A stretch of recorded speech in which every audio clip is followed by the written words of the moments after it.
இந்த பங்குனி உத்திரன்றதுக்கு வந்து எத்தனையோ சிறப்புகள் இருந்தாலும், இதில முருகர் வழிபாடு வந்து இந்த கலியுகத்தில வந்து மிகப்பெரிய அளவுக்கு ஒரு பெரிய சிறப்பு வழிபாடா இருக்கு. எங்க பார்த்தாலும் பால்குடம், எங்க பார்த்தாலும் காவடி, எங்க பார்த்தாலும் வேல் அப்படின்னு சொல்லி முருக பக்தர்கள் சென்னை உட்பட தமிழ்நாடு எல்லா இடத்துலயுமே நீங்க திரும்பும் இடமெல்லாம் முருக பக்தரோட வழிபாடும், முருக பக்தர்களோட பிரார்த்தனையும் பெருமளவும் இருக்கும். இந்த பங்குனி உத்திரம் தொடங்குனது வந்து இலங்கையில.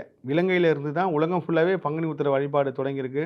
இந்த பங்குனி உத்திர சிறப்புகள் வந்து முக்கியமான ஒரு சிறப்பு வந்து கல்யாணம் வேண்டி இருக்கிறவங்க இந்த பங்குனி உத்திர விரதம் இருந்தால் நிச்சயமா அடுத்த பங்குனி உத்திரத்தில கல்யாணம் நடக்குன்றது வந்து நான் சொல்லல.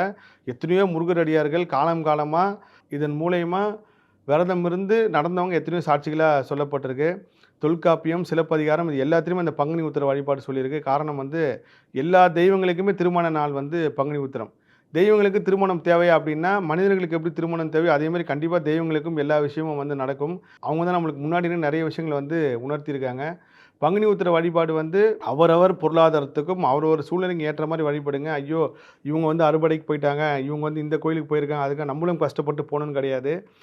எந்த இடத்துல முருக பக்தியில நீங்க இருந்தாலும், எந்த ஊர்ல இருந்தாலும், உங்க கோவில், உங்க தெருல நடக்கும் பாருங்க பங்குனி உத்திர வழிபாடு. அதுல கலந்துக்கங்க. ஏனால், அந்த முருகர் தான் உங்கள எவ்வளோ பெரிய தூரத்துக்கு கொண்டாலும், எவ்வளோ பெரிய எல்லைக்கு கொண்டாலும் பத்திரமா கூட்டு போய் திரும்ப வீட்டுக்கு கொண்டு வந்து விடுறவர்.